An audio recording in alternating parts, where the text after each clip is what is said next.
Morning everybody, my name is Phelim Devine. I'm the Design Director with the Development Board and I'm a colleague of Tom's.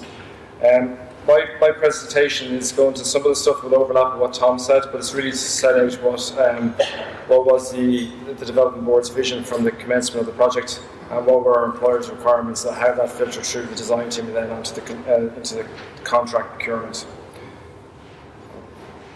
Okay, just to start off, Tom gave you a background to the project. So the integrated project is more than just the children's hospitals. Tom's already mentioned the outpatient urgent care centres at Connolly Hospital and also the Tala Hospital. But we also have a family accommodation unit that we saw planning for, and also the Children's Research and Innovation Centre. All of these projects, and what's really important for the Development Board is the standards that we had set in terms of BIM runs across all these projects, so that at the end of the day we have a responsibility to plan, develop, construct and hand over suitably appropriate facilities to the end user, which is the Children's Hospital Group, and that we would help them in operations through soft landings. So it's important to get that standard right across all our procurements.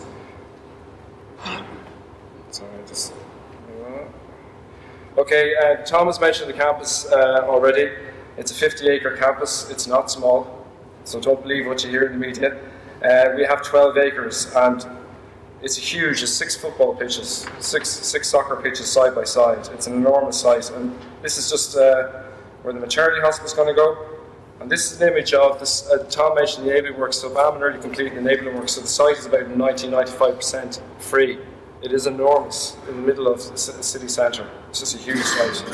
So we're very much looking forward now to commencing the main contract as soon as possible.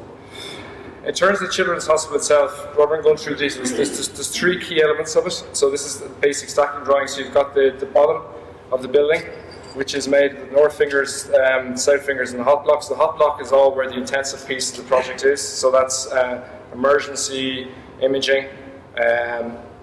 We have sort of critical care, we have theatres, we have interstitial plant rooms. That's a really very, very intense MEP services.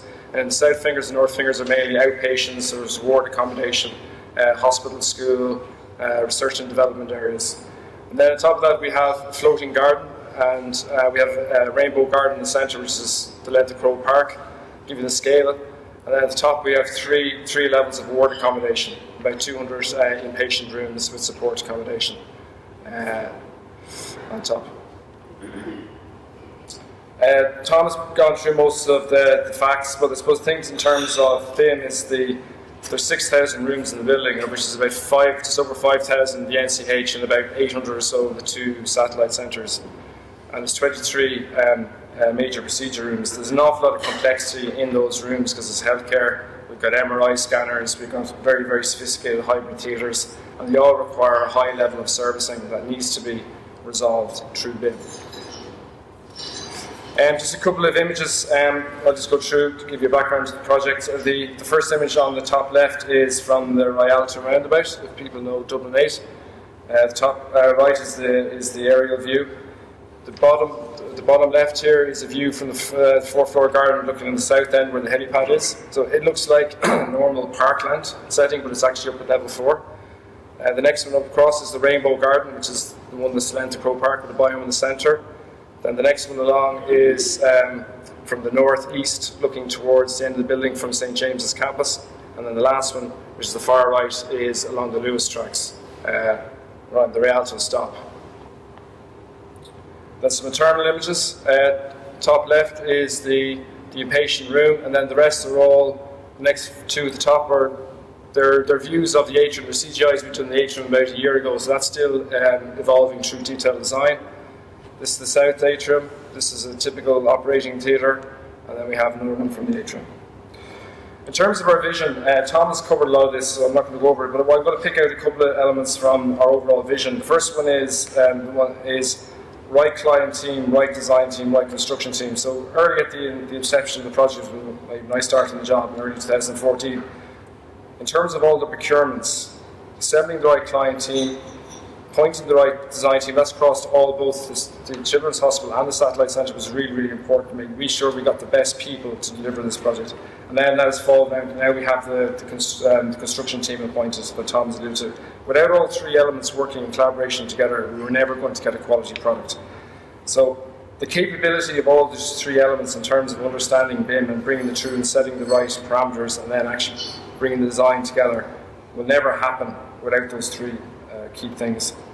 So procurement was really important, so we had to change the procurement process. So we changed the design team procurement, we changed the construction procurement to aid that collaboration that Tom talked about. The collaboration embeds sustainability and using the best technology we can in order to deliver this complex project was really important. In terms of design team procurement, again, we've full level 2 BIM. The key challenge we worried about when we procured the design team was what is the actually BIM capability in the industry. So we're talking here about middle of 2014. I think things have changed a lot in the last 2 or 3 years. So we're quite fortunate in the 2 design teams that we appointed, both for the urgent care satellite centres and the NPH, that we did get very strong design people with BIM capability. The key standards we used was PAS 1192, which was just out as a standard in 2013, and CIC BIM protocol, again 2013. They were the only real standards that were there at the time, so that's all the basis of our design team procurement, and then leading into the contractor procurement is based on those standards. The architect was nominated as the BIM information manager until the design stage, and then it hands over to the main contractor. The architect is responsible for the BIM execution plan, integrating our employer requirements and model federation, BIM development, aligning all the design team together, reviewing, resolving classification, and obviously to produce a clash resolvable model that's handed over to the contractor to bring forward. Our requirement is all design drawings and building quantities had to be derived from the model, and that forms the basis of all the information. And then BIM also to be used as clinical user engagement design development, which I'll come back to later, which is really, really important. Then working with our design team, we then set out what elements we required for the construction contract. And just to give you, Tom mentioned in his presentation, we have a 2-stage procurement, so we did change the procurement method to bring on the works contractors. And the reason we did that was we wanted that early contractor engagement. That's incredibly important in BIM because there's an awful lot of design elements that the contractor takes responsibility for. And because we have a 2-stage tender, so while we appoint a contractor and now we're now over the next 9 months going to complete the detailed design of the project, we want to get that early engagement now. We want to get them to those design packages and get them integrated into the model now. So by the time we have a completed design model, the contractor takes forward to build contractors, then we should have very, very strong clash detection, clash resolvability complete. We shouldn't be finding issues by the time we go to site. There will be issues, but we should be reducing that to the minimum. From an early stage, we understood that it is a tight site, it is a city centre site, and Tom mentioned the importance of prefabrication. Now, without good quality BIM models, it's very, very hard to achieve that. With all this early engagement, the contractors, the 3 contractors, HUNs, Mercury and RAM, inputting into that, there's real opportunity here for prefabrication, and we hope that we're going to see it as much prefabrication as possible in the project. The other thing that we think this will lead to is good high quality drawings, information, and hopefully cost certainty. Absolutely cost certainty.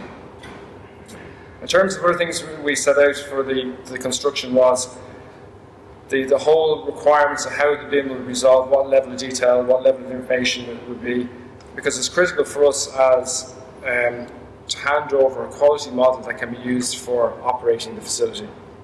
So it needs to integrate with a computer-aided FM system or integrated workplace management system.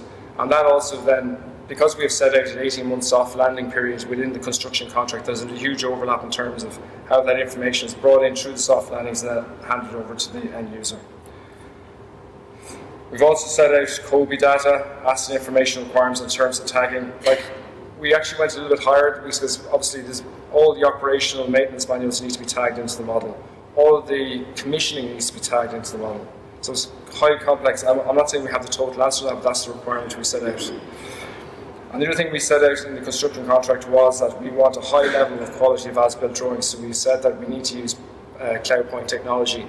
For any partition, any ceiling is covered up in the hospital, we want CloudPoint, we want absolutely accurate as-built drawings to allow for future modification. Just some quick user feedback on the models. We use the BIM for the user engagement. So there's 5,000 rooms in the building.